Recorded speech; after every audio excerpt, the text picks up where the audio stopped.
Welcome to another episode of the Meal Prep Monday podcast. I'm your host and founder of Prep Dish, Allison Schaaf. In today's episode, I am discussing 4 tips for a budgeting reset as we kick off a new school year. Before getting started, I have an email to read from Prep Dish subscriber Leslie. Leslie writes, I just wanted to pass on that this has been a fantastic experience. Sunday prepping has taken so much stress out of my life to know that after my 10 plus hours a day at the office, I can come home and there is a plan for dinner, a healthy plan at that. I can't say how happy I am to have this help in my life. Leslie, thank you so much for sharing. I'm glad to hear that when you get home from work, you are not stressed about dinner.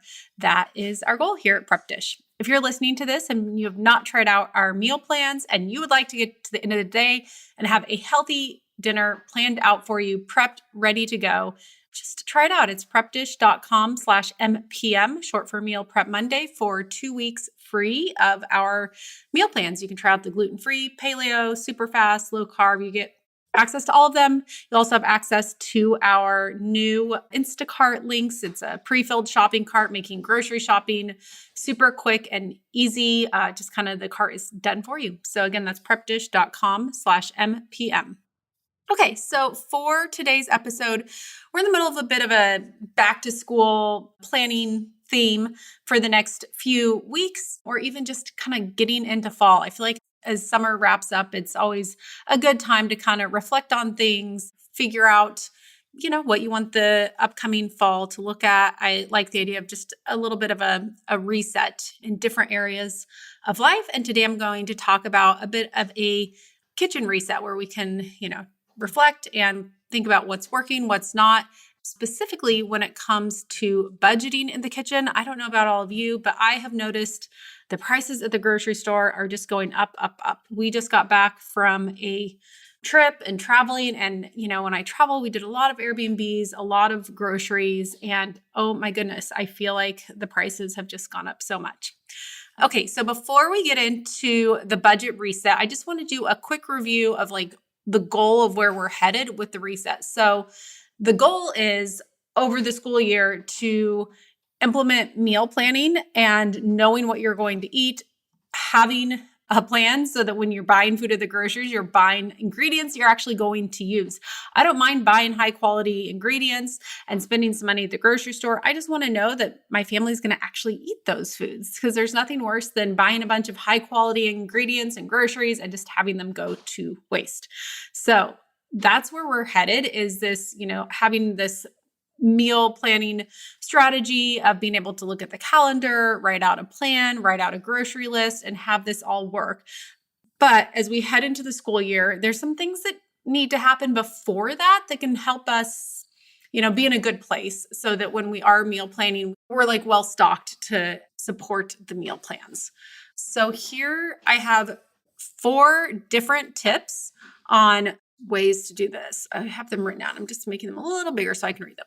Okay, so number 1 tip. This one's a little hard, but if you already have this, I wanted to include this because this is something I have been leaning on heavier this summer than before, and that is a garden.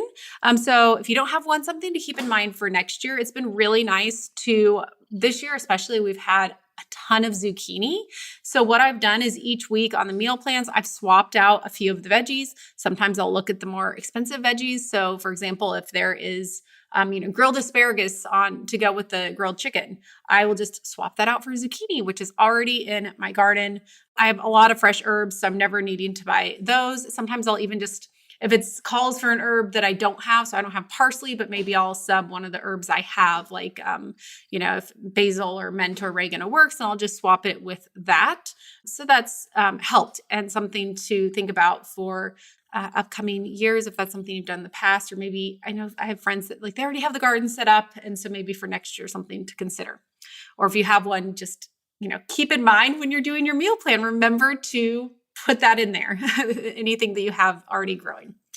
Number 2, this is a big one. Now I'm calling it trip to Costco. It does not have to be Costco, but a trip to some sort of discount grocer where you can get your pantry and your freezer stocked up for the school year or the fall.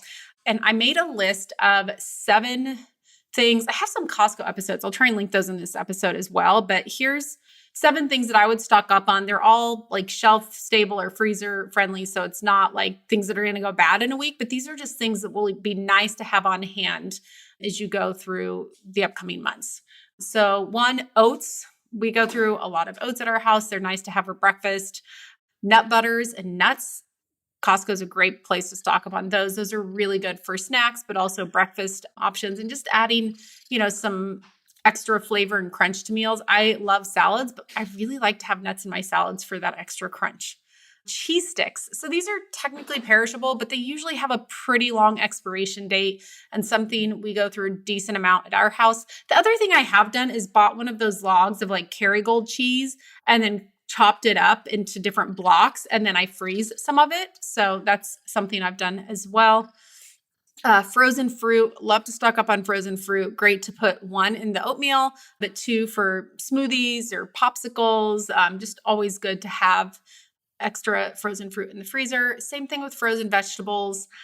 And learning what your family likes. My kids love frozen broccoli. I'm not a huge fan, but it works for them, so I stock up on it. And then frozen seafood, they have some at Costco, but other grocers as well. Be on the lookout for some frozen seafood to add. That's a great in a pinch meal because seafood defrosts a lot quicker and cooks a lot quicker than something like a roast or something like that. So it's a good one to have in the freezer for quick meals when you're short on time. And then seeds, flax seeds, hemp seeds, pumpkin seeds. I like to have these, again, throw in the breakfast items, throw into a salad. These are just nice things to have in your pantry to add to your meals. So doing that trip to stock up your pantry. Number 3, I know this is going to sound counterintuitive, but doing a quick evaluation of your kitchen. Is there anything that's missing? So containers for meal prep, as well as containers for school lunches. Like, what are you missing? Are there essential items in your kitchen? Is there a spatula that needs to be replaced? Do you need a high quality knife? So going through and doing a quick evaluation and making sure you have the tools in your kitchen to cook meals at home. And then number 4, this is a fun one, but this is something I think is really can help, and it's not that big of an investment. Getting some sort of menu board where you can write out at least your dinners, kind of depends on what works for you and your family, but where you can write out the schedule and the dinners for the week. Maybe it's a chalkboard, maybe it's a dry erase board. Find something fun that fits in with your style, with your kitchen. Maybe the kids can help like decorate it or something, but this can just be a good way to help instill that meal planning. It's right there. Everyone can see it. It's very practical, but find one that you like. They're not super expensive. So poke around and find one that fits in with your style and that will make you excited and will be fun to look out throughout the week. So I think that's a good one that kind of gets you set up and ready for the upcoming year. Okay, well, those are my tips for today. Hopefully you found some of these helpful as you head into the fall. A quick reminder that if you want to try out our meal plans, we do have that free trial set up at prepdish.com/mpm. And I will be back again next Monday with another episode.